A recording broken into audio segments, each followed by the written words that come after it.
여러분 안녕하십니까. 이재명 정부의 부동산 투기 근절 드라이브가 이어지는 가운데 다주택자 양도세 중과 정상화 이후 추가로 나올 대책이 검토되고 있는 것으로 확인됐습니다.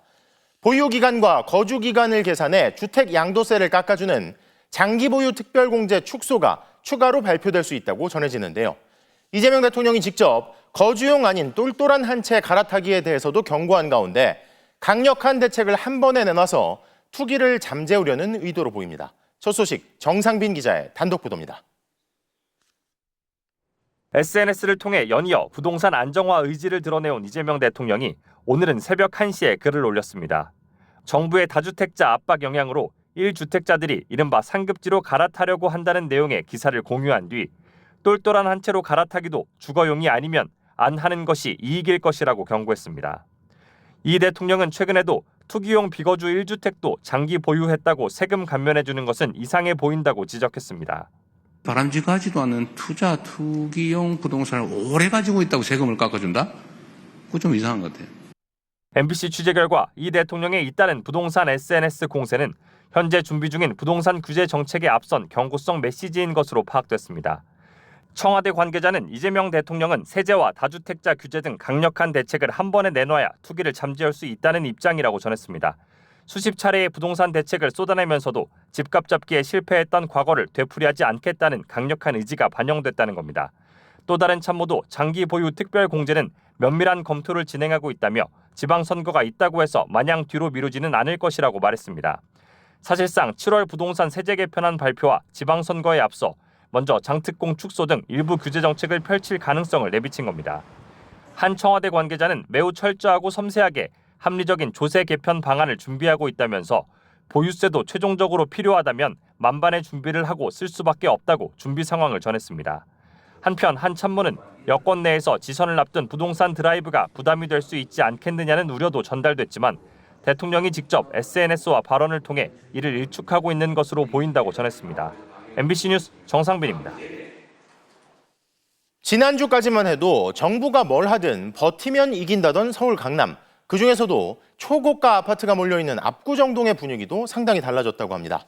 급매물이 눈에 띄게 늘고 있는 건데 집값이 많이 오른 만큼 지금 내다 파는 게 오히려 유리하다는 계산이 깔려있다는 분석이 나옵니다. 이준희 기자의 보도입니다. 초고가 아파트가 몰려있는 서울 압구정동. 부동산 중개업소마다 급매라는 안내문이 붙어 있습니다. 언제 붙이신 거예요? 일주일 정도.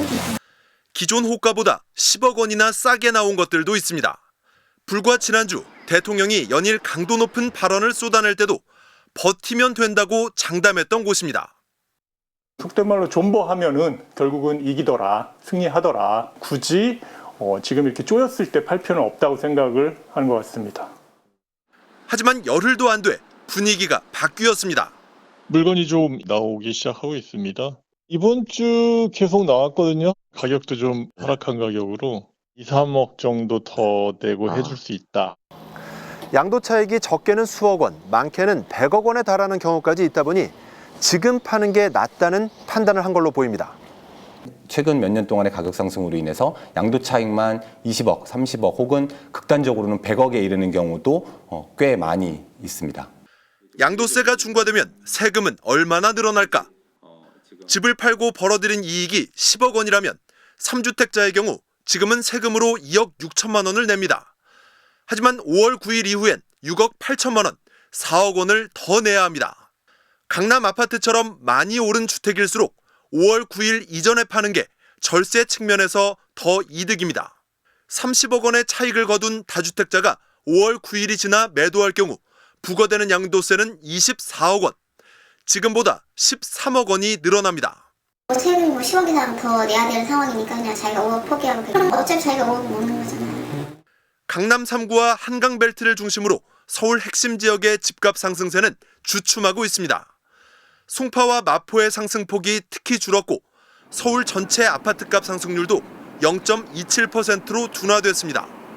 매물도 5만 9천 건으로 최근 2주 동안 3천 건이 늘었습니다. 정부는 세입자가 거주 중인 경우 잔금 납부 유예 기간을 얼마로 할지 다음 주 확정하기로 했습니다. MBC 뉴스 이준입니다. 부동산 시장 정상화를 위해선 다주택자 양도세 중과 유예처럼 유독 부동산 위주로 제공되던 특혜를 이젠 폐지해야 한다는 지적이 줄을 잇고 있죠. 자, 그런데 이런 지적이 나올 때마다 매번 빠지지 않고 거론되는 게 보유세 인상이지만 역시 그때마다 일각에선 보유세 인상을 반대하며 그 근거로 우리나라의 보유세가 이미 높은 수준이라는 주장을 내세웁니다. 자, 과연 맞는 얘기일지 팩트체크 알고 보니에서 손구민 기자가 확인해봤습니다. 정부가 보유세 인상을 검토하는 이유는 다주택자가 양도세 중과를 피해 집을 파는 대신 계속 집을 보유하는 걸 막겠다는 겁니다. 집을 팔 때 내는 양도세에 비해 보유세 부담이 훨씬 적으면 다주택자가 집을 내놓지 않아 매물이 줄면서 다시 집값이 오를 수 있기 때문입니다. 일각에서 현재 한국의 부동산 보유세가 낮지 않다고 주장할 때 내세우는 근거는 GDP 대비 보유세 비중입니다. 정부가 부동산에서 걷어들이는 보유세를 GDP와 비교했을 때 한국은 0.9%로 주요 OECD 국가들의 평균 수준입니다. 그런데 중요한 건 집을 보유한 사람이 실제로 보유세를 자신의 집값에 비해서 얼마나 부담하느냐 하는 거겠죠. 이걸 보유세 실효세율이라고 하는데요. 한국은 0.17%로 0.3%인 OECD 주요 국가 평균의 절반가량에 불과합니다. 예를 들어서 10억 원짜리 집이 있으면 다른 나라는 보유세를 평균 300만 원 정도 내는데 한국은 170만 원만 내면 됩니다. 보유세가 0.8%가 넘는 캐나다, 영국과 비교하면 한국은 4분의 1도 되지 않고 0.5%대인 일본, 프랑스의 3분의 1 수준에 불과합니다.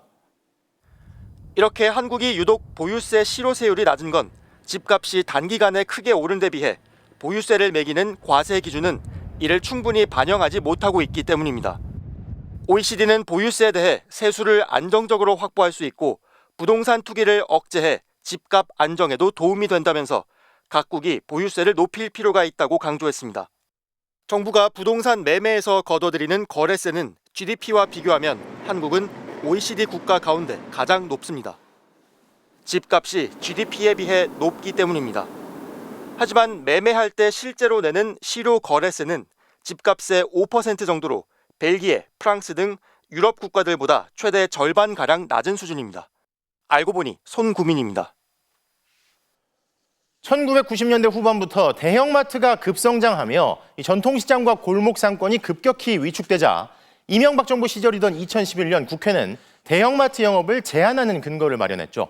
자, 그런데 그렇게 잘 나가던 대기업 위주의 대형마트들도 모바일 시대엔 적응하지 못한 채 헤맸고 그 사이 막대한 외국계 투자금을 뒷배로 삼은 쿠팡이 시장을 평정했습니다. 자, 이 시절 규제 사각지대에 있던 쿠팡에게 대형마트 규제가 오히려 이점을 제공했다는 지적이 많은데요. 이제 상황이 바뀐 만큼 온라인 배송에 한해 영업시간 완화 방안이 검토되고 있는 걸로 전해졌습니다. 장슬기 기자가 보도합니다. 더불어민주당과 정부, 청와대가 대형마트도 새벽 배송을 할 수 있도록 유통산업법 개정을 검토하고 있습니다. 현행법상 대형마트는 자정부터 다음날 10시까지는 영업을 할 수 없도록 돼 있는데 이 같은 규제를 완화하겠다는 겁니다. 지난해 9월까지만 해도 더불어민주당이 주도해 대형마트 영업시간 규제 일몰 기한을 2029년 11월까지 연장했는데 반년도 안 돼서 민주당 입장이 돌연 바뀐 건 최근 논란이 된 쿠팡 개인정보 유출 사태 탓으로 보입니다. 쿠팡은 개인정보 유출 사태를 일으킨 뒤에도 청문회 출석을 거부하고 미국 정부에 대한 로비를 통해 한국 정부를 압박하는 등 논란을 자초해왔습니다. 전통시장, 골목상권을 보호한다는 당초 취지와 달리 규제 사각지대에 있던 쿠팡의 급성장만 도와줬다는 문제의식이 반영된 겁니다. 당정은 대형마트의 전자상거래 영업에 대해선 규제를 적용하지 않는다는 단서 조항을 신설할 방침인데 개정안이 국회를 통과하면 대형마트도 심야 시간에 포장과 배송을 할 수 있게 됩니다. 다만 전자상거래를 제외한 오프라인 영업시간 규제 완화는 추진하지 않기로 했는데 전통시장 등 소상공인들의 반발을 우려한 것으로 풀이됩니다. 소상공인이나 전통시장 관계되신 분들이 좀 반발이 커질 것이 우려가 되기 때문에 하여튼 최대한 정부가 상생 방안을 마련하고 지금 설득하는 과정에 있다고 합니다. 민주당은 법 개정에 앞서 소상공인과 배달업 종사자 등 이해관계자들과 상생협약을 먼저 추진하겠다는 입장인데 소상공인연합회는 골목상권 초토화가 우려된다며 대형마트 새벽 배송 도입에 반대하는 국회 기자회견을 예고했습니다. MBC 뉴스 장슬기입니다. 대형마트가 온라인 쇼핑에 한해 심야 영업을 할 수 있게 되면 당장 쿠팡처럼 새벽 배송도 할 수 있게 됩니다. 대형마트가 새벽 배송을 하게 되면 이른바 탈팡 소비자들이 새로운 선택지를 갖게 될지, 모바일 전환에 뒤처졌던 대형마트들이 이번 변화는 기회로 삼을 수 있을지 주목됩니다. 김윤미 기자가 보도합니다. 365일 내내 24시간 동안 창고형 매장에서 저렴한 가격으로 1993년 처음 등장한 대형마트는 주부들 발길을 끌며 2000년대까지 급성장했습니다. 그런데 2012년 정부가 제동을 걸고 나섰습니다. 시장이나 동네 슈퍼도 손님이 찾아가도록 대형마트는 한 달에 이틀은 문을 닫고 심야에는 영업도 못하도록 제한한 겁니다. 규제 도입 이후 10년이 넘게 흘렀고 그 사이 전 국민이 스마트폰을 쥐게 됐고 코로나19로 한때 집에 갇혔습니다. 대형마트냐 재래시장이냐 선택해야 했던 오프라인 시절 규제는 결과적으로 급부상한 온라인 쇼핑, 특히 쿠팡 새벽 배송의 경쟁자를 없애준 셈이 됐습니다. 늦은 밤 물건 살 곳이 없는 소비자들이 심야 영업 제한 없이 새벽이면 문 앞에 배송되는 쿠팡에 익숙해져 버린 겁니다. 만약 대형마트가 온라인 영업에 한해 심야 영업을 할 수 있게 되면 곧바로 새벽 배송도 도입할 수 있습니다. 지금도 낮 시간에는 마트 직원들이 온라인 주문을 받아 빠르면 1시간 안에 배송해주는 서비스를 하고 있기 때문입니다. 매장에 진열되어 있는 신선한 상품을 고객님께 바로 배송해 드릴 수 있고 고객님들께서 원하시는 배송 시간을 지정할 수 있어 쿠팡은 전국 곳곳에 대형 물류센터를 지어 물건을 쌓아두고 바로 배송할 수 있도록 새벽 배송과 로켓 배송 인프라를 구축했습니다. 대형마트는 전국 곳곳 지점을 그대로 물류센터처럼 활용할 수 있습니다. 전국 이마트와 롯데마트 지점은 각각 100곳이 넘고 수십여 곳에서 이미 낮 시간대 온라인 배송을 하고 있습니다. 소속된 슈퍼마켓까지 합치면 배송 거점은 더 늘어납니다. 새벽 배송이 된다면 쿠팡보다 대형마트를 사용하는 게 더 좋을 것 같아요. 신뢰가 이미 깨졌고. 시장의 반응도 뜨거워 이마트 주가는 장중 한때 18%나 급등했다. 종가 기준으로 9% 상승했고 롯데쇼핑도 4% 오르며 52주 신고가를 썼습니다. MBC 뉴스 김윤입니다. 정청래 더불어민주당 대표가 조국 혁신당과의 합당 문제를 놓고 의원들을 상대로 의견 수렴에 들어갔습니다. 오늘은 합당에 부정적인 의사를 밝혔던 초선 의원들을 만나 의견을 나눴는데요. 하지만 합당을 둘러싼 갈등은 당내를 넘어 조국 혁신당과의 관계로 확산되는 모습입니다. 이재욱 기자가 취재했습니다. 정청래 민주당 대표가 초선 의원들을 만났습니다. 합당에 대한 경청의 시간을 갖겠다고 밝혔던 정 대표가 합당 반대 의견이 높은 초선 의원들을 상대로 첫 자리를 만든 겁니다. 정 대표는 말을 아끼고 많이 듣겠다면서도 합당의 불가피성을 재차 강조했습니다. 우리는 하나로 뭉칠 때 승리하고 분열할 때 패배했던 역사적 사실을 기억하고 있습니다. 절박한 심정으로 지방선거 승리와 이재명 정부 성공을 위해서 고심 끝에 제가 제안을 했습니다. 간담회에서 정 대표는 별다른 말은 하지 않고 초선 의원들의 의견에만 귀를 기울였는데 발언 대부분은 갑작스러운 합당 제안을 우려하는 목소리인 걸로 전해졌습니다. 하지만 정 대표의 경청 행보가 무색할 만큼 합당을 둘러싼 잡음은 더욱 커지고 있습니다. 발단은 이현주 최고위원의 발언이었습니다. 민주당 지지자들 사이에서는 벌써부터 특정인의 대권 놀이에 우리 민주당을 숙주로 이용하는 게 아니냐, 자기 알박기에 들어간 게 아니냐는 얘기까지 나오고 있습니다. 합당이 조국 대표가 통합정당의 대선 주자가 될 것을 염두한 포석이라는 건데 당장 조국 혁신당 측이 강하게 반발했습니다. 숙주? 기생충이라는 얘기입니까? 불쾌합니다. 모욕 주기 위한 표현이거든요. 만약 합당이 되면 그 안에서 안 볼 겁니까? 합당이 안 되면 안 볼 겁니까? 이에 더해 송영길 전 민주당 대표가 창당한 소나무당과도 합당해야 한다는 주장이 나오면서 합당 논의는 더욱더 복잡해지는 모습입니다.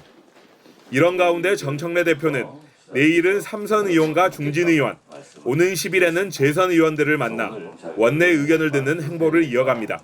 MBC 뉴스 이재욱입니다.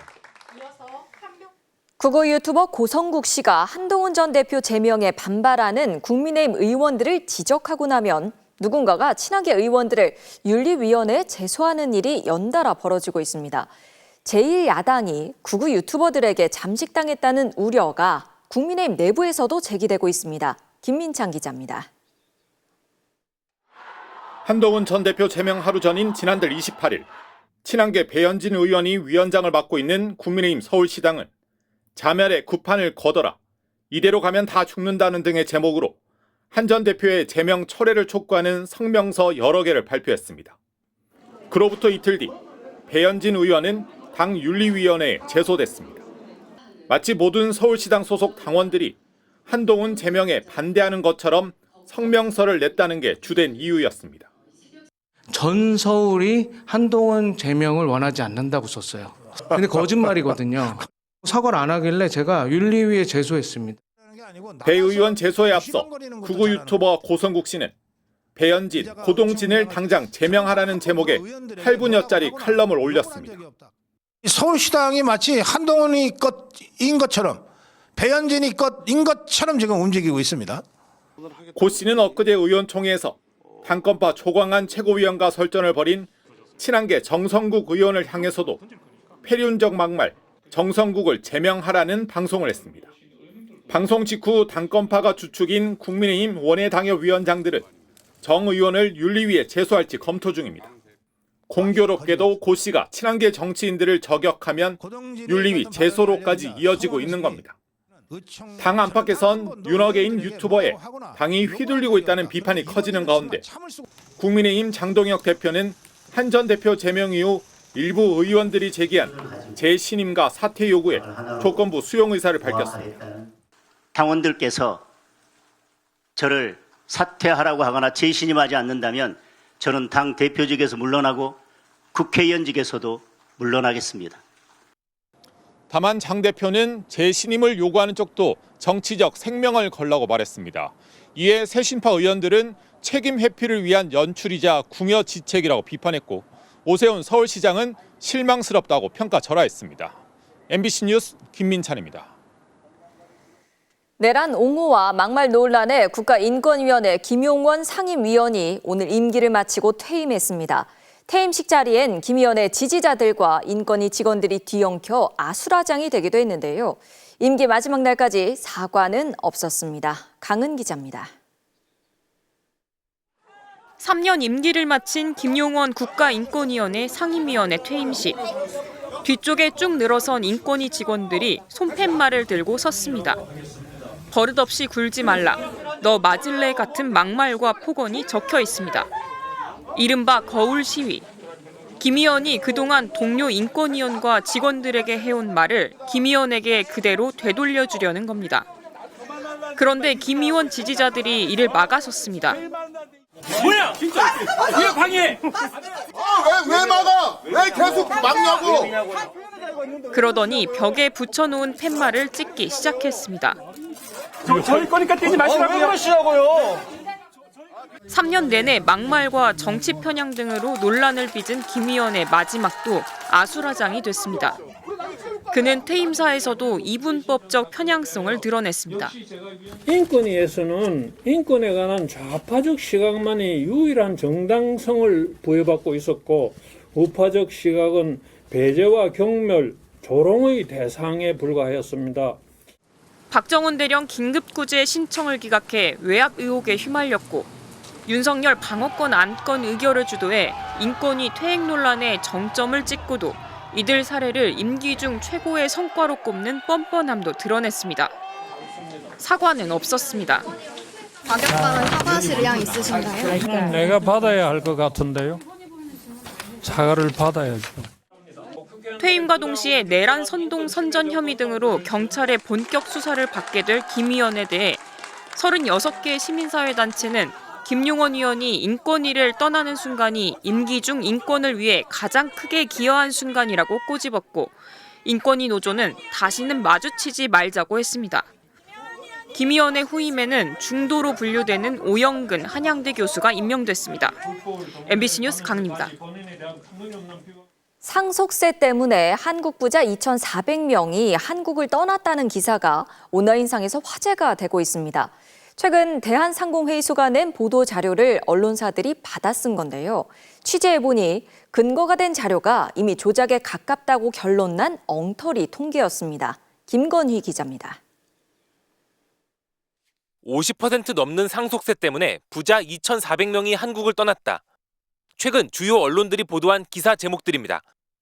자산가 탈출 규모로는 세계 4위라고 비판하면서 상속세 인하 논리를 이어갑니다. 기사 댓글엔 세금에 미친 나라, 이런 나라는 한국밖에 없을 거란 비난이 쏟아졌습니다. 이 기사들은 대한상공회의소가 배포한 보도자료를 인용했고 대한상인은 영국의 한 사설업체 통계를 인용해 보도자료를 만들었습니다. 심지어 작년 7월에도 똑같은 제목의 기사가 있었습니다. 그런데 알고 보니 엉터리 통계였습니다. 영국의 조세정책 분석기관인 TPA는 이미 지난해 7월 이 통계는 이민 컨설팅 상품을 팔기 위한 마케팅 자료에 가깝다고 결론 내렸습니다. 전 세계 도시 백만장자 비율이 해마다 변하지 않고 그대로라 믿을 수 없다는 겁니다. 또 수치 끝자리가 0이나 5로 떨어지는 경우도 비정상적으로 많았는데 이런 패턴이 우연히 나타날 확률은 24만 분의 1이라고 분석했습니다. 조사된 통계가 아니라 누군가 임의로 숫자를 조작했을 정황이 짙다는 겁니다. 국회가 이 통계의 근거를 확인하고 나서자 대한상인은 통계 인용 과정에서 충분한 검증을 거치지 못했다고 잘못을 인정했습니다. 대한상의가 대표하고 있는 재벌 대기업 총수 일가 그들이 내는 상속세를 줄이기 위해서 이런 일을 벌인 것이 아닌가. 언론이 함께 책임을 져야 할 아주 심각한 그런 사건이었다고 생각이 듭니다. 대한상인은 홈페이지에 게재된 보도자료에서 통계 부분을 삭제했고 주요 언론사에 통계 인용을 자제해달라고 요청했습니다. MBC 뉴스 김건희입니다. 이재명 대통령이 오늘 우리나라의 미래를 이끌어갈 청년 과학자들을 만났습니다. 과학 장학생과 국제올림피아드 수상자들이 그 주인공인데요. 이 대통령은 경제적 보상과 병역 문제로 연구를 중단하는 일이 없도록 파격적인 지원을 약속했습니다. 김재경 기자의 보도입니다. 선천적 청각장애의 한계를 넘어 유전질환 연구에 나선 김토훈 학생을 비롯해 대통령 과학장학생 200여 명과 국제과학올림피아드 수상자 35명이 청와대를 찾았습니다. 이 대통령은 장학증서, 메달 시상 등과 함께 전폭적인 지원 방안을 내놨습니다. 매년 20명에게 연구활동금을 1억 원씩 지원하는 국가연구자 제도 도입을 재차 밝히며 과학기술자들이 인정받는 사회에 미래가 있다고 강조했습니다. 김대중 대통령이 처음 만들었다고 하는데 앞으로는 이 국가장학제도뿐만이 아니라 국가연구자 제도까지 도입해서 평생을 과학기술의 연구에 종사하면서도 자랑스럽게 명예롭게 살 수 있는 길을 열어보려고 합니다. 이 대통령의 지원 의지는 이후 간담회에서도 이어졌습니다. 입대 공백을 걱정하는 과학도의 토로에 과학기술 대체 복무 확대와 함께 연구부대 창설 방안을 제시했고 연구 실패를 걱정하는 청년 연구인에게 이번 정부는 다를 거라고 강조했습니다. 실패의 질을 경력으로 만들 수 있는 그런 기회들이 생겼으면 좋겠다는 다소 좀 추상적이지만 좀 어려운 부탁을 드리고 싶습니다. 현장에서 지적은 저거 말만 하는 걸 가능성이 많다 이런 의구심을 가지는 거죠. 이때까지도 말만 했으니까. 근데 이번에는 좀 다를 거다. 간담회에 앞서 기후재난 해결에 이바지하고 싶다, 사회를 위해 헌신하고 싶다는 등의 청년과 압도들 다짐이 액자로 제작돼 전달됐고 이 대통령은 SNS를 통해 실패가 성공의 자산이 되어 마음껏 혁신의 길에 매진할 수 있도록 정부가 든든한 후원자가 되겠다고 밝혔습니다. MBC 뉴스 김재경입니다. 트럼프 미국 대통령이 갑자기 관세 인상 방침을 밝힌 뒤 우리 협상단과 다시 만난 미국 측이 에너지 관련 투자를 요구한 걸로 전해졌습니다. 이미 알려진 원자력뿐만 아니라 미국 내 노후 전력망 교체 사업에 한국 기업이 참여하는 방안도 심도 있게 논의된 것으로 확인됐습니다. 이지수 기자의 보도입니다. 트럼프 미국 대통령의 관세 인상 예고 이후 지난주 워싱턴에 급파된 김 장관 산업통상부 장관은 이틀간 연쇄 협의를 진행했습니다. 크리스 라이트 에너지 장관과도 마주했는데 이 자리에서 에너지 분야, 특히 원자력 발전과 노후 전력망 사업에 대해 논의했습니다. 정부 관계자는 아직 특정 프로젝트를 공개할 수 있는 단계는 아니라면서 다만 미국 전력망에 우리 기업들이 투자해 수익을 낼 수 있다는데 한미 양국이 동의하고 있다고 전했습니다. 한미 간의 원자력 관련된 협력에 대해서 좀 다양한 논의가 있었습니다. 소규모 모듈 원전 SMR은 미국 기술력이 우리보다 앞서 있어 우리 투자를 요구한 분야는 아닌 것으로 보입니다. 지금도 AI 최강국인 미국은 AI 산업을 더 키우고 싶지만 전력망이 걸림돌입니다. 전력망 상당수가 1960년대 구축돼 대규모 데이터 센터 전력을 감당하기 어렵고 설비 교체 수요도 급증하고 있다는 겁니다. 이 때문에 관세를 무기로 전력망에 대한 투자를 이끌어내려는 것으로 보입니다. 일본 역시 1호 투자 사업 후보 중 하나로 히타치 제작소의 대규모 발전 사업 프로젝트가 거론되고 있습니다. 마치 작년 무역 합의 당시처럼 산업, 통상, 외교까지 전방위 협상이 이어지고 있지만 전망은 여전히 불투명합니다. 미국이 상호 관세 인상을 관보에 게재하는 걸 기정사실화하고 다만 시간을 벌어야 한다는 현실론을 당국자가 공개 언급할 정도입니다. 중요한 것은 관보 게재가 되더라도 이 관세 인상 시점이 뭐 즉시로 인상이 되는 거냐 아니면 뭐 1개월, 2개월 이렇게 여유를 두고 하느냐. 다만 미국이 공개적으로 문제 삼았던 대미투자 특별법 지연에 대해 여야가 조속한 처리에 합의하면서 추가 협상에서 우리의 가장 큰 약점은 상당 부분 해소한 것으로 평가됩니다. MBC 뉴스 이지수입니다. 2달 만에 중국 시진핑 주석과 통화한 미국 트럼프 대통령이 미중 관계의 중요성을 강조하며 오는 4월 중국 방문을 고대하고 있다고 밝혔습니다. 중국이 미국산 농산물뿐 아니라 에너지를 수입하는 것에 대해서도 논의했다며 미국의 신뢰를 짚는 동시에 이 대만 문제에 대한 중국의 우려를 중시한다며 중국 측의 명분도 배척하지 않았는데요. 어떤 의도가 있을지 먼저 워싱턴 김재용 특파원이 분석합니다. 작년 11월 이후 2달 만에 시진핑 주석과 통화를 한 트럼프 대통령은 늘 그렇듯 그 내용을 SNS에 공개했습니다. 무역, 군사, 4월 중국 방문, 대만, 그리고 러우 전쟁과 이란 문제 등 전 세계의 중요한 주제들을 논의했다고 밝혔습니다. 특히 중국이 미국산 석유와 가스를 구매하는 것을 논의했다고 했습니다. 원유 상당량을 러시아와 이란, 베네수엘라에서 수입하던 중국에게 공급분 일부를 미국산으로 바꿀 것을 요구한 겁니다. 원유 공급 문제를 중국에 대한 거래 겸 압박 카드로도 쓰겠다는 뜻으로 보입니다. 중국이 미국산 대두 구매량을 이번엔 2천만 톤, 다음 연도에는 2,500만 톤으로 늘리기로 했다고도 강조했습니다. 대두 생산 지역은 중간 선거를 앞둔 트럼프의 표밭입니다. 논의가 매우 긍정적이었다는 말이 맞다면 양측이 상대의 요구를 일부 수용해 타협한 것으로도 볼 수 있습니다. 트럼프는 특히 미국이 중국 측의 대만 문제에 대한 우려를 중시하고 있다고 말했습니다.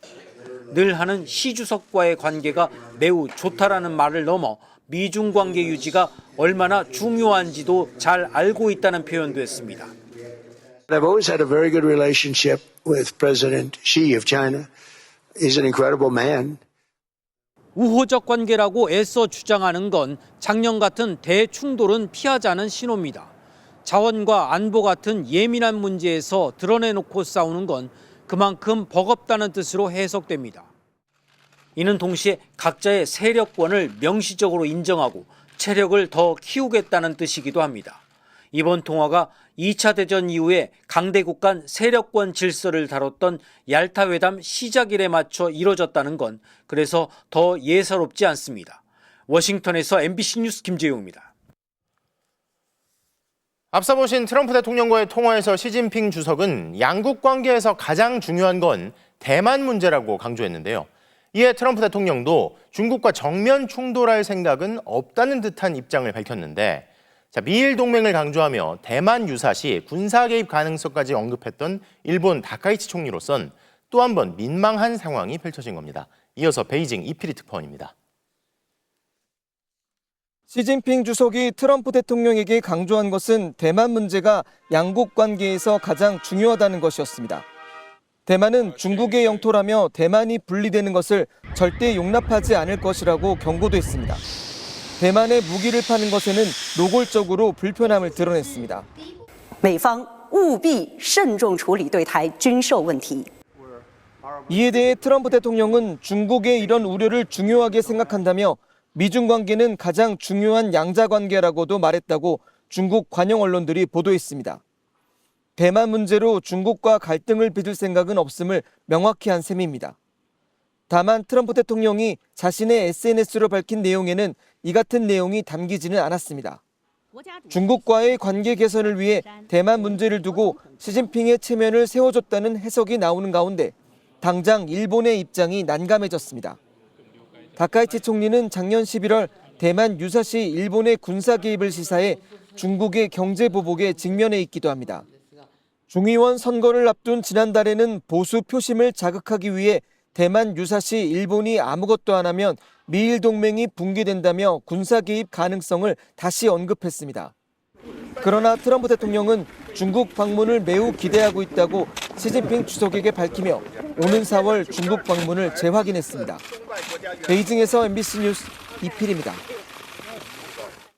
공천을 대가로 돈을 주고받은 혐의로 기소된 명태균 씨와 국민의힘 김영선 전 의원에게 1심에서 무죄가 선고됐습니다. 명 씨가 공천에 영향을 끼쳤을 수 있지만 최종적으로 공천은 국민의힘 공천관리위원회가 결정했고 이들이 주고받은 돈도 정치 자금과 관련이 없다는 건데요. 김건희 씨 1심 재판 때와 같은 논리가 반복된 겁니다. 이선영 기자의 보도입니다. 검찰은 명태균 씨가 공짜 여론조사로 윤석열 전 대통령의 선거를 도왔고 그 대가로 김영선 전 위원의 공천에 개입했다고 보고 각각 5년형을 구형했습니다. 김영선이 경선에서 열심히 뛰었으니까 너는 김영선이 좀 해줘라 그랬는데 이게 말이 맞네. 상현이한테 내가 한 번 더 얘기를 할게. 걔가 공관위원장이니까. 하지만 오늘 1심 재판부는 명태균과 김영선에게 무죄를 선고했습니다. 둘이 주고받은 8천여만 원, 이른바 세비 반띵도 정치 자금이 아닌 급여나 채무 관계로 봤습니다. 쟁점이었던 공천 개입에 대해서 재판부도 윤 전 대통령이 실제로 공관위원장에게 연락한 것으로 보이고 명 씨의 활동이나 노력이 공천에 영향을 미쳤을 수 있다고 봤습니다. 하지만 결론은 공관위가 토론을 거쳐 다수결로 결정했고 김 전 의원이 여성으로서 우선순위에 있었다며 개입이 없었던 것으로 판단했습니다. 김건희 여사 1심과 같은 논리가 반복된 겁니다. 명 씨는 지방선거 예비후보자 2명으로부터 공천 명목으로 2억 4천만 원을 받은 혐의에 대해서도 무죄. 처남에게 휴대전화와 USB를 숨기라고 지시한 혐의에 대해서만 징역 6개월의 집행유예 1년을 선고받았습니다. 이 재판의 결과가 이렇게 나오는 거는 명약 관화합니다. 그렇기 때문에 검찰이 아무리 항소를 해도 판이 뒤집을 수가 없습니다. 명태균이는 돈 벌려고 쫓아다닌 사람이지 자기가 선출직이 되려고 한 게 아니에요. 그럼 명태균이가 무슨 공천에 관계된 지위나 영향력이나 관계가 있어요. 이런 가운데 명 씨로부터 공짜 여론조사를 제공받은 혐의를 받는 윤 전 대통령의 재판이 다음 달 중순 첫 정식 공판기일을 시작으로 본격적인 심리에 들어갈 예정입니다. MBC 뉴스 이선영입니다. 이재명 대통령이 2차 종합특검의 특별검사로 조국 혁신당에서 추천한 판사 출신의 권창영 변호사를 임명했습니다. 2차 종합특검은 최장 170일간 3대 특검 수사의 미진한 부분과 윤석열, 김건희 부부와 관련된 각종 의혹을 수사하게 됩니다. 권창영 특별검사는 국민들의 기대에 부응해 철저히 사실을 규명하고 치밀한 공소 유지를 통한 헌법 수호와 정의 실현에 최선을 다하겠다는 입장을 밝혔습니다.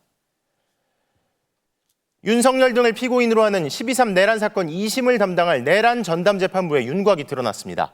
물리적 추천 방식을 통해 6명의 법관이 지정됐는데 어떤 판사들이 내란 재판을 전담하게 될지 유서영 기자가 보도합니다. 서울고법에서 4번째 열린 전체 판사회의, 12.3 내란과 관련 사건들의 항소심을 맡을 전담재판부 구성을 확정하기 위해서였습니다. 법관들이 모인 장소엔 2000년대 초반 전산 배당이 도입된 후 사라졌던 은행알이 20여 년 만에 다시 등장했습니다. 추첨 대상이 된 13개 재판부 번호가 적힌 은행알 모형을 속이 보이지 않는 주머니에 넣고 섞은 뒤 수석 부장판사가 은행알을 뽑았습니다. 12.3 내란 사건 1심 재판부를 전산으로 깜깜이 배당했던 데 쏟아진 비판을 의식한 걸로 보입니다. 이런 과정 끝에 형사 1부와 12부 두 곳이 내란 전담 재판부로 지정됐습니다. 두 재판부 모두 소속 법관들이 동등한 위치에서 심리를 하는 대등 재판부로 법관 6명의 사법연수원 기수는 24기부터 36기까지 포진돼 있습니다. 앞서 법원은 법조 경력 17년 이상, 법관 재직기간 10년 이상의 판사들로 구성된 형사 항소재판부 16곳을 내란 전담재판부 후보군으로 지정한 뒤 법관들에게 피고인들과의 접점이 있다면 적어내도록 했습니다. 이에 따라 핵심 피고인이자 법조인 출신인 윤석열 전 대통령이나 이상민 전 행정안전부 장관 등과 사법연수원 동기인 법관들, 그 밖에 학연이나 근무 인연이 있는 법관들은 후보군에서 제외돼 13개 재판부가 결국 최종 추첨 대상이 됐습니다. 내란 전담재판부 구성이 확정됐지만 형사 1부의 윤성식 재판장이 현재 대법관 후보로 추천된 상태인 점은 변수입니다. 만약 조희대 대법원장이 윤 재판장을 대법관 후보자로 제청하면 공석이 생기기 때문입니다. 판사 한 명만 콕 집어 인사를 내면 오히려 논란이 생길 수 있어 전담재판부 교체를 논의할 가능성이 높습니다. MBC 뉴스 유상입니다. 아침부터 중3 남학생이 같은 체육관에 다니는 학생의 집에 찾아가 그 가족들에게 흉기를 휘둘렀습니다. 피해 가족 중 어머니는 중태에 빠졌는데요. 유주성 기자가 보도합니다. 강원도 원주의 한 아파트. 오늘 오전 9시쯤 아파트 1층에 사는 40대 여성이 외출하려 문을 나서는 순간 한 남성이 들이닥쳐 여성의 목을 찔렀습니다. 남성은 곧바로 집 안으로 들어와 집 안에 있던 여성의 중학생 딸 1명과 초등학생 딸 1명에게 흉기를 마구 휘둘렀습니다. 남성은 피해자들이 살려달라는 비명을 지르자 곧바로 아파트를 빠져나와 달아났습니다. 집안에서 40대 여성 등 3명이 흉기에 찔렸고 인근 병원으로 이송됐습니다. 피만 닦았지 아무것도 못 봤어요. 피만 그냥 바닥에 있길래 그냥 걸레를 그것만 닦고 그냥 왔어요. 출동한 경찰이 아파트 단지 내 숨어 있는 남성을 붙잡았습니다. 베란다가 있으면 약간 1층과의 그 텀이 있잖아요. 공간. 그 공간 안에 숨어 있었던 거예요. 범인은 중3 남학생으로 피해자 여중학생의 친구였습니다. 둘은 같은 체육관을 다녔는데 남학생은 경찰 조사에서 하루 전 친구에게 망신을 당해 앙심을 품었다고 진술했고 다음 날 아침 집에서 흉기를 챙겨 친구 집으로 향했던 것으로 드러났습니다. 경찰은 남학생이 친구를 찾아 공격한 게 아닌 문 앞에서 엄마부터 공격한 것으로 미뤄 가족 전체를 대상으로 범행을 저지르려는 의도가 있었는지도 조사 중입니다. 경찰은 오늘 밤 남학생에 대한 살인미수 등의 혐의로 구속영장을 신청할 방침입니다. MBC 뉴스 유주성입니다. 중고거래 사이트로 3천만 원 상당의 금팔찌를 사겠다며 판매자를 불러낸 뒤 훔쳐 달아난 남성이 경찰에 붙잡혔습니다. 잡고 보니 10대 고등학생이었는데 비슷한 범행도 2차례 더 있었습니다. 문신을 하고 싶어서 훔쳤다고 합니다. 차우영 기자입니다. 어제 낮 3시쯤 경기 성남시 중원구의 한 거리. 검은 패딩 조끼를 입은 남성이 전화기를 보며 누군가를 기다립니다. 파란 모자를 쓴 남성이 나타나자 함께 인도 한켠으로 이동합니다. 중고거래 사이트를 통해 만난 판매자와 구매자입니다. 주머니에서 꺼낸 거래 물건은 30돈짜리 금팔찌. 시가 3천만 원에 이릅니다. 그런데 구매자 태도가 수상합니다. 상체를 비틀어 몸을 푸는가 싶더니 판매자가 어딘가를 가리키는 순간 한 손에 들려있던 금팔찌 보관함을 낚아채 내달립니다. 만난 지 40초도 안 돼 벌어진 일입니다. 50대 판매자가 허겁지겁 500m가량을 뒤쫓았지만 따라갈 수 있는 속도가 아니었다고 합니다. 보증서를 끌어내려고 하는 순간에 낚아챈 거죠. 차라리 멘붕 비슷한 게 오더라고요. 판매자를 여유 있게 따돌린 구매자는 다음 도주 수단으로 택시를 선택했습니다. 남성은 택시를 잡아 타고 20km가량을 달려 지하철역과 가까운 이곳에서 내렸습니다. 성공하는 듯 했던 도주극은 택시에서 내리자마자 끝났습니다. 경찰관들에게 곧장 붙잡힌 겁니다. 신고를 받고 출동한 경찰은 CCTV를 통해 남성이 탄 택시를 확인했고 기사에게 연락해 도착 장소를 파악한 뒤 기다리고 있었던 겁니다. 도주한 남성은 10대 고등학생으로 드러났습니다. 문신을 하고 싶어 범행을 저질렀다고 경찰에 진술했습니다. 택시에서 내려 근처 금은방에 금팔찌를 처분하려던 것으로 조사됐습니다. 경찰은 이 학생이 최근 한 달 동안 2차례 더 비슷한 범행을 저질렀던 것을 확인하고 구속영장을 신청했습니다. MBC 뉴스 차우영입니다. 달리는 화물차에 운전자가 없는 걸 발견한 한 시민이 사고를 막기 위해 화물차에 올라탔다가 크게 다쳤습니다. 특히 내리막길에서 더 큰 사고를 막기 위해서였는데요. 그런데 본인 차량을 운전한 게 아니어서 보상을 받지 못하고 있습니다. 송서영 기자입니다. 지난달 24일 아침 7시쯤 경기도 고양시의 한 도로. 비상등이 켜진 1톤 화물차가 1차로로 천천히 움직입니다. 뒤따르던 차에서 내린 한 남성이 화물차를 지켜보더니 냅다 달립니다. 운전자가 없다는 걸 확인하고는 화물차 진로를 온몸으로 막아보려 안간힘을 씁니다. 내리막길에서 차량의 속도가 붙자 남성은 화물차 문을 열고 운전석에 올라탑니다. 화물차 운전자도 놀라 쫓아갑니다.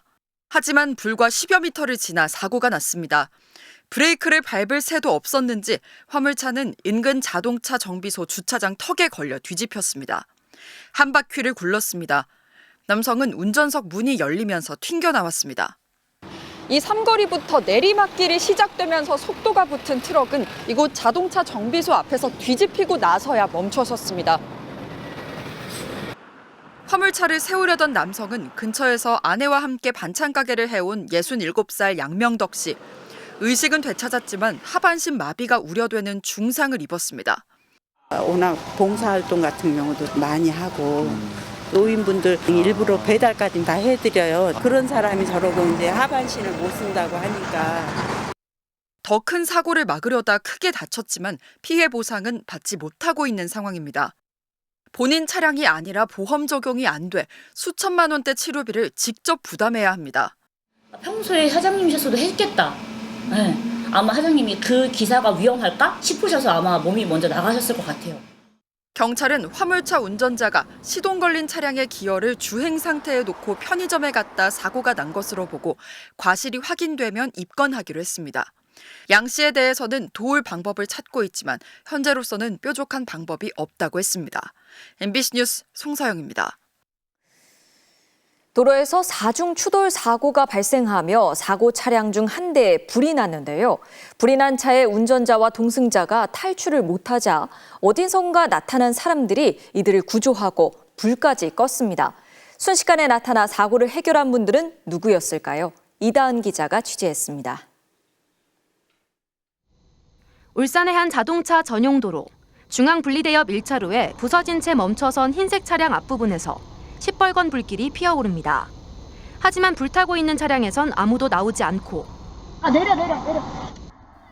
그때 한 차량에서 남성이 내려 불이 난 차량 쪽으로 달려갑니다. 옆 차선의 차량에서도 사람들이 우르르 내려 뒤를 따라갑니다. 이들은 불이 난 차량의 문을 열어 운전자를 먼저 밖으로 빼내고 연기로 뒤덮이기 시작한 조수석의 동승자도 구조합니다. 운전자와 동승자는 사고 당시 충격으로 차에 불이 붙었는데도 빠져나오지 못하고 있었습니다. 저희 차가 왜 문이 잘 안 열리는지 되게 세게 확 열더라고요. 그 여는 순간 제가 눈이 번쩍 뜨였거든요. 소화기를 들고 나타난 또 다른 남성은 구조가 끝나자마자 불을 끄기 시작합니다. 사고가 발생한 현장입니다. 인도가 없는 왕복 4차선 도로로 인근에는 차량을 멈출 공간조차 마땅치 않습니다. 화재가 나서 그냥 본능대로 뛰어가서 구조를 해야겠다 생각밖에 없었고 하다 보니까 한 사람, 두 사람 이렇게 다른 분들이 오셔갖고 도와주시고. 구조와 화재 진화가 마무리되는 데는 1분도 채 걸리지 않았는데 시민과 외근 중이던 경찰관 5명의 공이 컸습니다. 생명을 구해야 되겠다는 생각밖에 안 들었기 때문에 팀원들 전체 다 내려가지고 신속하게 구조하고 안전조치도 하고. 경찰은 감사장을 준비해 위급한 순간 소화기를 들고 나타나 불을 끈 시민을 찾고 있습니다. MBC 뉴스 이다은입니다. 2026학년도 국립인천대 수시 전형에서 면접관들이 특정 학생을 뽑으려 담합했다는 의혹 이틀 전 보도해드렸는데요. MBC 취재 결과 해당 학생은 최종 합격한 것으로 확인됐습니다. 교육부는 인천대에 대해 강도 높은 감사를 벌일 거라고 밝혔습니다. 박진중 기자가 단독 보도합니다. 지난해 11월 국립인천대 도시공학과에서 치러진 수시 면접 전형. 당시 면접관들의 대화가 녹취된 파일엔 특정 학생을 뽑으려 담합하는 듯한 내용이 고스란히 담겼습니다. 미리 점 찍은 듯 수험번호 4번 학생을 특정해 얘기하고 내신이 낮은데도 상관없다고 두둔합니다. 교수님이 얘기했던 4번 학생은 4.4분이에요. 4번도 쓰셔야지. 4.4분이에요. 나쁘지 않고 학점으로 할 거면 자격증 왜 합니까? 문제의 4번 학생은 실제로 최종 합격한 것으로 확인됐습니다. MBC의 담합 의혹 보도에 인천대가 긴급 조사를 벌여 파악한 겁니다. 학교 측과 별도로 해당 학과에서도 당시 면접관이었던 교수들을 불러 조사에 나섰는데 불과 석 달 전 치러진 전형에 대해 B 교수는 오래된 일이라 기억이 안 난다며 담합을 강력히 부인한 것으로 알려졌습니다. 2025학년도 수시전형 합격자의 내신 평균은 3.8등급이었습니다. 올해는 경쟁률이 12대 1을 넘어서 지난해보다 합격선이 올라갈 것으로 예상되는 만큼 일반적인 상황에서 내신 4.4등급이 합격하긴 어려웠을 거라고 입시 전문가들은 분석합니다. 내신 등급상으로 봤을 때는 상당히 좀 어렵고 이 학생이 합격을 하기 위해서는 면접 30%의 영향력이 실제적으로 당락의 결정적 변수가 될 수 있었다.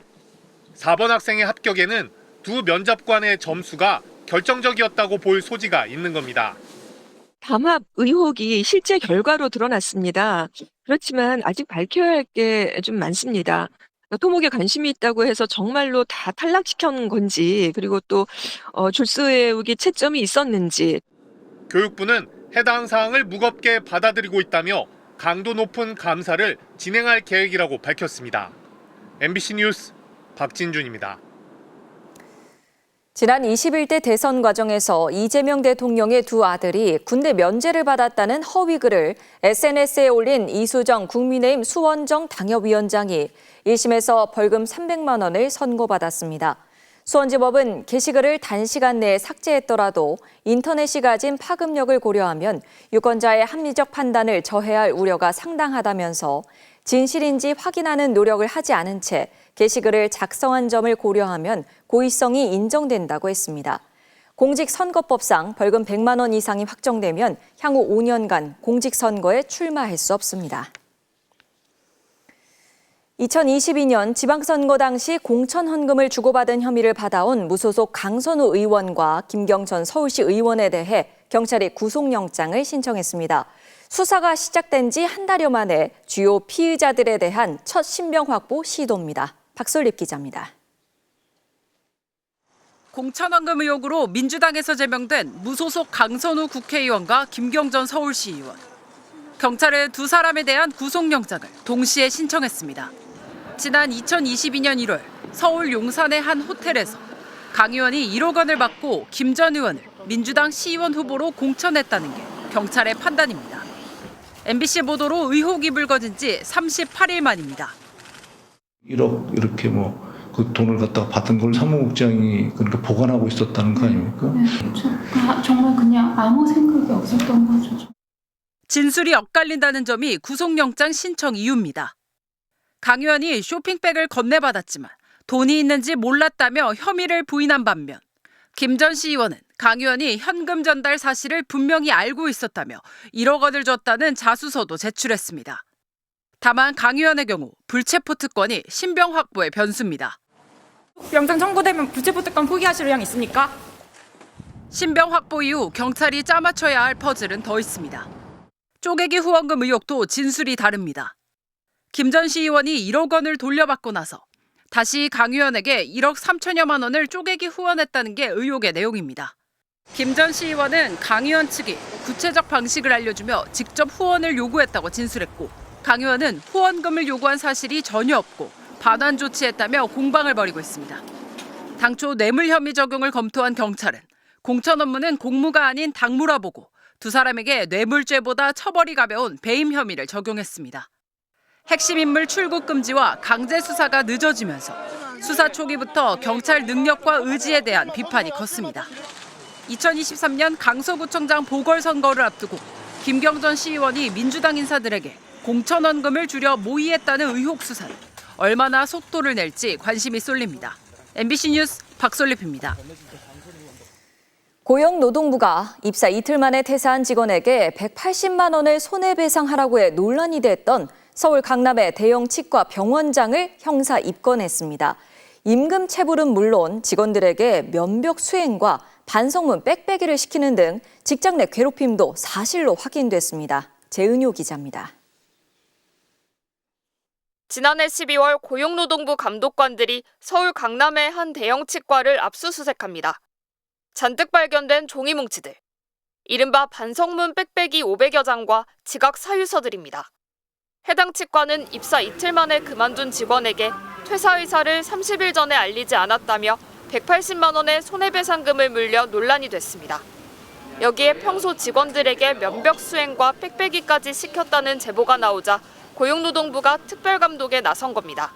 직원 한 명 잡고 쏟으셨어요. 일 못하게 하고 근무 안 시키고요. 서랍 안에 꽉 차 있어요. 빽빽이로. 제보는 사실로 확인됐습니다.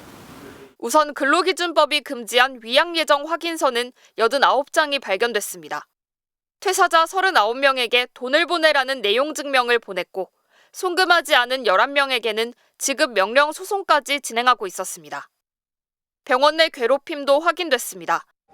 병원장이 직원을 세워두고 옷걸이봉으로 바닥을 내리치며 위협하고 정강이를 발로 찼고 단체 대화방이나 업무용 무전기를 통해서는 전응아 쓰레기 같은 욕설과 폭언을 일삼았습니다. 업무 중에 실수를 하면 벽을 보고 한두 시간씩 서 있게 하고 환자 연락을 잘 받자, 수술 보고를 잘하자는 내용의 반성문을 많게는 20장까지 쓰게 했습니다. 진료가 끝난 뒤 추가 업무 지시는 일상이었지만 연장근로 승인은 해주지 않았고 직원 264명의 연장근로 수당 3억 2천만 원을 체불했습니다. 병원장은 MBC에 대표 원장으로서 막대한 중압감에 질책이 적정 범위를 넘게 되었다며 잘못을 반성하고 있다는 입장을 밝혔습니다. 노동부는 병원장을 폭행과 임금 체불 등의 혐의로 형사 입건하고 직장 내 괴롭힘 등에 대해 과태료 1,800만 원을 부과했습니다. MBC 뉴스 재은유입니다. K-팝, K-드라마, K-푸드, K-뷰티. 전 세계적으로 우리나라에 대한 관심이 높아지면서 지난해 우리나라를 찾은 외국인 관광객 수가 사상 최대를 기록했습니다. 좀처럼 내수 경기가 살아나지 않는 상황에서 유통업계에선 외국인 관광객들의 지갑을 열기 위해 다양한 시도를 하고 있습니다. 송재원 기자입니다. 백화점 개점 시간에 맞춰 도착한 관광버스. 버스를 가득 채웠던 외국인 관광객들이 백화점으로 줄지어 들어갑니다. 전 세계가 열광한 K-뷰티 화장품도 사고 드라마 속 김밥과 잡채 같은 K-푸드도 직접 만들어 봅니다. Oh yeah, I would love to learn kimbap since that's one of my favorite Korean foods. 다른 나라로 가며 인천공항을 경유하는 외국인 여행객들의 환승 투어. 공항에서 벌이는 자투리 시간을 활용한 겁니다. We usually stay in the airport, but this is our first time to go outside of the airport for the tour.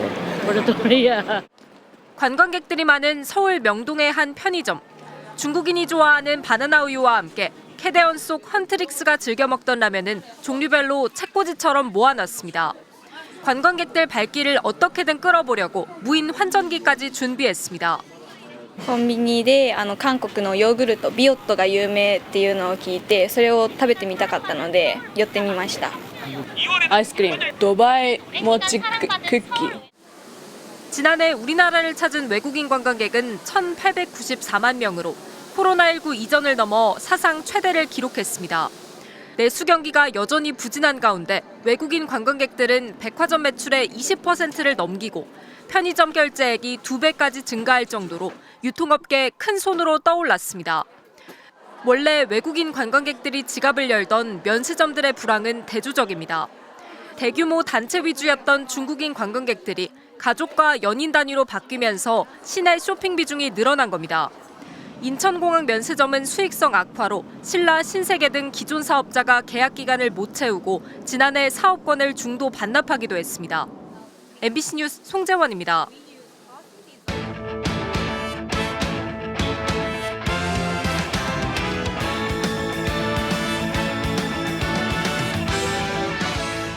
목요일 밤 스포츠 뉴스입니다. 월드베이스볼 클래식에 나설 야구 대표팀이 뜻하지 않은 악재를 만났습니다. 주축 선발로 기대했던 한화의 문동주가 부상으로 대표팀에서 사실상 이탈하게 된 건데요. 이명루 기자가 전합니다. WBC 대표팀 최종 명단 발표를 하루 앞두고 대표팀에 비상이 걸렸습니다. 소속팀 한화의 호주 캠프에 참가 중이던 문동주가 어깨 통증을 느껴 모든 훈련을 중단했습니다. 구단 측은 문동주가 캠프 세 번째 불펜 투구를 앞두고 오른쪽 어깨에 불편함을 호소했다고 밝혔습니다. WBC 개막이 꼭 한 달 남은 시점이어서 문동주의 대표팀 합류는 사실상 불발됐습니다. 지난 1일 두 번째 불펜 투구에서 22개를 던진 뒤 훈련이 중단돼 대회 전까지 선발 투수의 적정 투구수를 끌어올리기는 어렵습니다. 선수들의 상황을 수시로 점검해온 대표팀은 어제 문동주의 부상을 확인한 직후 대응책 마련에 나섰습니다. 하지만 항저우 아시안게임에서 대만전 6이닝 무실점 호투를 했던 문동주의 이탈로 1라운드 통과의 분수령이 될 대만전 부상은 더 복잡해졌습니다. 최근 대만을 상대로 2023년 APBC 대회에서 원태인이 5이닝 1실점하며 승리했지만 이듬해 프리미어 12에서 고영표가 2이닝 6실점으로 무너져 조별리그에서 탈락했습니다. MBC 뉴스 이명노입니다. 축구대표팀 공격수 오현규가 튀르키예 명문인 베식타시 이적을 확정했습니다. 1년 반 만에 무려 몸값이 5배나 올랐습니다. 베식타시 구단은 오늘 이적료 1,400만 유로, 우리 돈 242억 원의 계약기간 3년 6개월 조건으로 오현규를 영입했다고 공식 발표했는데요. 지난해 독일 슈투트가르트 이적 과정에서 발목을 잡았던 신체 검사도 가뿐히 통과해냈습니다. 나는 오현규다. 베식타스를 위해 싸우러 왔다. 1년 6개월 전 셀틱에서 행크로 이적할 때보다 몸값이 5배나 뛴 오현규는 공항에서부터 팬들의 환대를 받았습니다. 어떻게 내키시네요? 잘 지내요. 잘 지내요. 현지 방송에서 뜨거운 관심을 보였는데 이름 발음을 두고 토론이 벌어지기도 했습니다. 구윤, 구유, 구윤 diyor okunuyor değil mi? 구윤. 구윤 구유. 피겨 간판 차준환 선수가 밀라노 공항에서 현지 팬들의 뜨거운 환영을 받았습니다. 차준환은 아침 일찍부터 빙질 적응 훈련을 하며 단체전 준비에 나섰는데요. 밀라노에서 김수근 기자가 전해드립니다. 차준환과 신지아, 이혜인 등 피겨 대표 선수들이 밀라노에 도착하자 수십 명의 현지 팬들이 몰려듭니다. 꽃을 건네고 줄지어 사인을 받는 등 마치 K-팝 스타가 등장한 듯한 광경이 연출됐습니다. This is Junwan Cha, and this is Ainley. We'll go to see the men's competition. Junwan, fighting. Good luck. 대회 관계자까지 사진 촬영을 요청할 정도로 차준환은 입국하자마자 인기를 실감했습니다. 지난달 4대륙 선수권에서 프리스케이팅 프로그램까지 바꾸는 승부수를 던져 성공을 거둔 차준환은 애를 먹었던 부츠까지 안정감을 찾으면서 이번 대회를 자신감 있게 뛸 수 있게 됐습니다. 지난 4대륙 선수권 이후에 일주일가량 훈련 진행하면서 회복도 정말 철저히 하고 또 부족한 부분들도 많이 채운 것 같아서 요독을 풀 틈도 없이 아침 일찍 적응 훈련에 나선 차준환은 평창 올림픽 당시 유쾌한 기억으로 남아있는 단체전을 준비합니다. 첫 연습이었는데 이제 메인링크 연습이었기 때문에 현장 분위기 적응이랑 또 빙질 적응 또 여러 가지 좀 컨디션 체크 위주로 점검한 것 같습니다. 평창 대회 이후 8년 만에 피겨 단체전에 출전하는 대표팀은 내일 아이스댄스 임혜나 권혜조를 시작으로 본격적인 올림픽 여정에 돌입합니다. 밀라노에서 MBC 뉴스 김수근입니다. 허훈 등 쟁쟁한 선배들을 제치고 농구 대표팀에 발탁된 정관장의 신인 문유현 선수. 이 왕성한 활동량이 장점인데 특별한 멘탈 관리 비법까지 공개했습니다. 손장훈 기자가 전합니다. 2m가 넘는 빅맨은 화려한 개인기로 가볍게 제압합니다. 신인 전체 1순위 문유현은 공격은 물론 수비까지 겸비한 가드로 어느 해보다 뜨거운 신인왕 경쟁에서 선두주자로 나섰습니다. 지난해 11월 허벅지를 다쳐 남들보다 출발이 늦었지만 혹독한 훈련과 재활로 시련을 이겨냈습니다. 눈물이 작년까지 거의 흘렸던 적이 없는데 너무 이번에 좀 힘들었나 봐요. 다치고 나서 쌓였던 울분이 다 토해낸 것 같고 경기를 뛰지 못해 힘들고 답답했던 순간 숙소 책상에 쌓여있던 여러 책 중에 어머니가 선물해준 책을 읽으며 마음을 다 잡았습니다. 이건 많이 읽어서 이거는 진짜 이거는 모든 구절이 다 좋아가지고 피할 수 없다면 받아들여라. 저는 그 시간 좀 많이 버텼던 것 같아요. 피를 흘리는 부상으로 감독을 놀라게 하다가도 오뚜기처럼 다시 일어나는 투지를 발휘한 문유현. 농구대표팀 마졸스 감독도 몸을 사리지 않는 허슬 플레이를 높이 평가하며 대표팀에 발탁했습니다. 발목 부상을 당한 형 문정현과 대표팀에서 같이 뛰지 못해 아쉽지만 형 근데 벤치에 있었던 경험이 많아가지고 코트에서는 막 딱히 경험이 없어가지고 제가 안 가는 바람에 유현이가 또 벤치 리더로 가게 되었는데 또 열심히 파이팅 넣어주고 태극마크를 달고 팬들에게 자신의 진가를 마음껏 발휘하고 싶습니다. 3.1절에 일본이랑 한다고 들었는데 일본전은 무조건 이겨야 될 것 같고 항상 제가 최고라는 생각으로 경기에 임하고 누구한테도 뺏기지 않을 자신 있습니다. MBC 뉴스 손장훈입니다.